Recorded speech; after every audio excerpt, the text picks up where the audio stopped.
Good evening everyone, welcome back to my YouTube channel nurse world. आज का हमारा topic है clinical features of schizophrenia.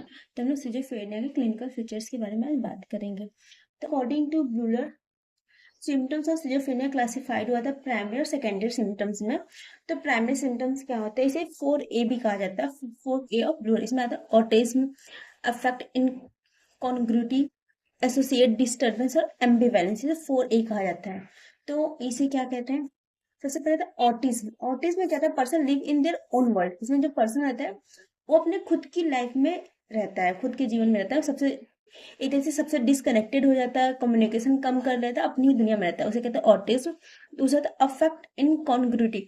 Affect in कॉन्ग्रुटी क्या होता है, emotions do not match the situation. क्या होता है, पर्सन इमोशंस होते हैं उसके सिचुएशन से मैच नहीं करता। लाइक सैड न्यूज सुन के वो हंसने लगेगा या फिर खुश होने के माहौल में वो रोने लगेगा, ऐसा होता है। उसका जो बिहेवियर होता है, इमोशंस हो गए, वो सिचुएशन से मैच नहीं करता है।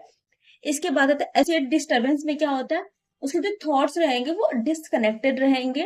वो इसका जो स्पीच रहेगा वो जंप करेगा एक टॉपिक से दूसरे टॉपिक पे। जैसे अगर एग्जांपल देखा जाए, एम्बिवेलेंस की बात आता है। एम्बिवेलेंस एम्बिवेलेंस क्या है, हैविंग अपोजिट फीलिंग और believes about the same person, event और सिचुएशन। ठीक है, सेम पर्सन, इवेंट और सिचुएशन के लिए उसके लिए अपोजिट फीलिंग रहेगा, उसे कहते हैं एम्बिवेलेंस। इसके बाद सेकेंडरी सिम्टम्स में अगर देखा जाए तो सबसे पहले एबनॉर्मल मोटर बिहेवियर। उसमें जो मोटर बिहेवियर एबनॉर्मल हो जाएंगे, लाइक साइकोमोटर एक्टिविटी डिक्रीज हो सकती है, फिर इंक्रीज हो सकती है। ठीक है, इसके बाद emotional disturbance. Emotional disturbance like apathy, anhedonia, emotional blunting, mistrust हो सकता है।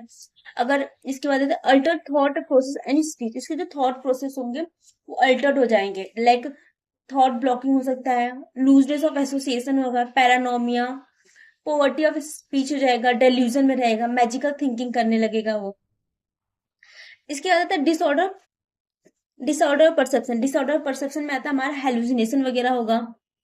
फिर इसके बाद आता है डिसऑर्डर ऑफ इंसाइट। इंसाइट में क्या होता है कि जो इसकी जो पर्सन की इंसाइट रहती है वो एब्सेंट रहती है। इसके बाद आता है दूसरा क्लासिफिकेशन पढ़ते हैं अकॉर्डिंग टू DSM-4। अगर DSM-4 के अगर हम अकॉर्डिंग देखा जाए तो हमारे जो सिजोफ्रेनिया उसको डिवाइड किया जाए पॉजिटिव और निगेटिव सिम्टम्स में। पॉजिटिव सिम्टम्स आता है एम्बिवैलेंस आता है, एसोसिएट लूजनेस आता है, डेल्यूजन आता है, इकोपैरेक्सिया आता है, फ्लाइट ऑफ आइडियाज, हेलुसिनेशन, परसेवरेशन और कैप्रोलेलिया आता है। अब आता है इसमें से पढ़ते हैं एम्बिवैलेंस क्या होता है। वही अपोजिट फीलिंग्स और जो फीलिंग्स या फिर जो बिलीफ्स होते हैं सेम पर्सन के लिए, इवेंट या सिचुएशन के अपोजिट फीलिंग्स रहते हैं, उसे कहते हैं। फिर इसके बाद आता है एसोसिएट लूजनेस। एसोसिएट लूजनेस क्या रहेगा, उसके जो थॉट्स जो रहेंगे वो पुअरली कनेक्टेड, उसके थॉट्स कनेक्ट नहीं रहेंगे, एसोसिएट लूजनेस। फिर इसके बाद डेल्यूजन आएगा। डेल्यूजन कहते हैं उसको डेल्यूजन रहे, इसको fixed false belief that have no basis on reality. उसका फिक्स्ड फॉल्स बिलीफ रहेगा जो उसका रियलिटी में कोई भी बेसिस नहीं रहेगा, लाइक उसे लगेगा कोई उसे मारने वाला है, ऐसा चीज। ठीक है, ये डेल्यूजन रहेगा। फिर इसके बाद आता है इकोपैरेक्सिया। इकोपैरेक्सिया में क्या होता है, कॉपिंग अनदर पर्सन एक्शन। इसमें क्या, जो पर्सन होता है दूसरे पर्सन के एक्शन को, गेस्चर को, मूवमेंट को कॉपी करने लगता है, उसे कहते हैं इकोपैरेक्सिया। इसके बाद आता है flight of idea. Flight of idea क्या होता है, rapid shifting from one ideas to another. इसमें क्या होता है, जो उसके आइडियाज होते हैं वो शिफ्ट करने लगे, एक आइडिया से दूसरे आइडियाज को शिफ्ट करने लगे, इसे कहते हैं फ्लाइट ऑफ आइडियाज। इसके बाद आता है हेलुसिनेशन।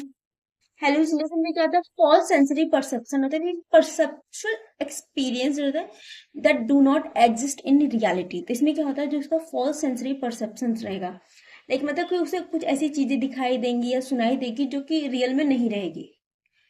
ठीक है, कोई साउंड सुनना है, फिर कोई चीजें दिखाई दे रही है, ये आता है हेलुसिनेशन। इसके बाद आता है इसके बाद आता है परसिवरेशन। इसमें क्या आता है, persisting repetition of word, action, behaviour, movement beyond their relevance.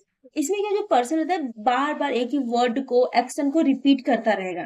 ठीक है, सेम एक्शन है, फिर एक्शन को, फिर वर्ड को अगेन एंड अगेन रिपीट करता रहेगा, उसे कहते हैं परसिवरेशन। फिर इसके बाद आता है इसके बाद आता है कॉप्रोलेलिया। इसमें क्या था, यूज ऑफ वल्गर ऑप्शंस और लैंग्वेज। ठीक है, इसमें जो पर्सन रहेगा वो वल्गर, इनएप्रोप्रिएट या फिर ऑप्शंस लैंग्वेज का यूज करेगा। इसके बाद आता है निगेटिव सिम्टम्स। निगेटिव सिम्टम्स में सबसे पहला एलोजिया आता है। ठीक है, इसमें क्या होता है, वेरी लिटिल स्पीच। इसमें बोल सकते हैं पोवर्टी ऑफ, जो पर्सन रहता है उसको पोवर्टी ऑफ स्पीच हो जाता है, तो उसकी जो कम्युनिकेशन एबिलिटी होती है वो डिक्रीज हो जाता है, वो किसी से उतना बात नहीं करता है, एलोजिया। फिर इसके बाद आता है एनहेडोनिया। एनहेडोनिया क्या होता है, कैन नॉट एंजॉय का जो फीलिंग नो जॉय और प्लेजर फ्रॉम लाइफ और एनी एक्टिविटीज और रिलेशनशिप, मतलब उसे कोई भी एक्टिविटीज या फिर रिलेशनशिप उसे फीलिंग तो उसे प्लेजर फील नहीं होगा। इसके बाद आता है एपैथी।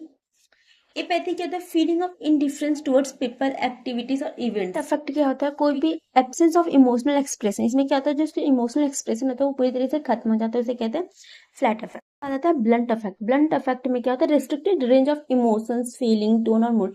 इसमें जो पर्सन होता है अपने जो एक्सप्रेशन या फिर जो इमोशंस होता है वो शो नहीं करता है, उसे कहते हैं ब्लंट अफेक्ट। उसके बाद आता है स्टूपस कैटाटोनी। स्टूपस कैटाटोनिया रहता है, इसमें जो पर्सन रहता है वो इमोबाइल हो जाता है, मतलब इतना ज़्यादा मूवमेंट नहीं करता है, म्यूटिज्म हो जाता है और किसी से कम्युनिकेट नहीं करता है।